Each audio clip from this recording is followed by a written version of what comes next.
મિત્રો, શિનોર સમાચારમાં આપ સૌનું હાર્દિક સ્વાગત છે। આવો જોઈએ આજના સમાચાર। શિનોર નૌકા તાલીમ કેન્દ્ર ખાતે રહેતા આધેડ મહિલાનું નગ્ન હાલતમાં ઝાડ સાથે બાંધેલી હાલતમાં મૃતદેહ મળી આવતા સમગ્ર પંથકમાં ચકચાર મચી। મળતી માહિતી અનુસાર શિનોર નૌકા તાલીમ કેન્દ્ર ખાતે રહેતા વિદ્યાબેન રમેશભાઈ વસાવા ઉંમર વર્ષ 50 ગત તારીખ 31મીના રોજ શિનોર મુકામે રહેતા તેમના ઓળખીતાની ઘરે ગયા હતા અને પરત શિનોર નૌકા તાલીમ કેન્દ્ર ખાતે જવા રવાના થયા હતા। જોકે ત્યારબાદ વિદ્યાબેન નૌકા તાલીમ ખાતે જોવા મળ્યા ન હતા।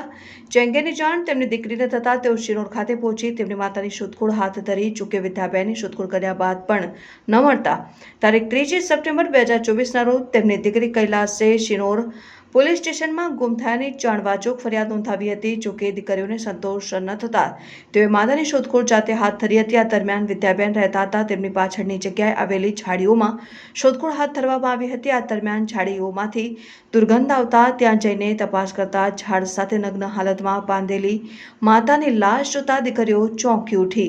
તાત્કાલિક શિનોર પોલીસ સ્ટેશનમાં જાણ કરાઈ, જેની જાણ થતાં શિનોર પોલીસનો કાફલો તાત્કાલિક ઘટના સ્થળે પહોંચી બનાવ સંદર્ભે વધુ તપાસ હાથ ધરી હતી। જ્યારે ઉપરોક્ત બનાવની જાણ થતાં જ ઘટના સ્થળે જોવા માટે લોકટોળા ઉમટી પડ્યા હતા। ત્યારે ઝાડીઓમાંથી નગ્ન હાલતમાં આધેડ મહિલાનો મૃતદેહ બાંધેલી હાલતમાં મળી આવતા પોલીસે અલગ અલગ એંગલોથી તપાસ તજવીજ હાથ ધરી છે। અત્રે ઉલ્લેખનીય છે કે પોલીસ વર્તુળમાં બનાવની જાણ થતાં ડભોઈ ડીવાયએસપી આકાશ પાટીલ, જિલ્લા એલસીબી એસઓજી અને એફએસએલની ટીમ પણ ઘટના સ્થળે પહોંચી તપાસ હાથ ધરી છે।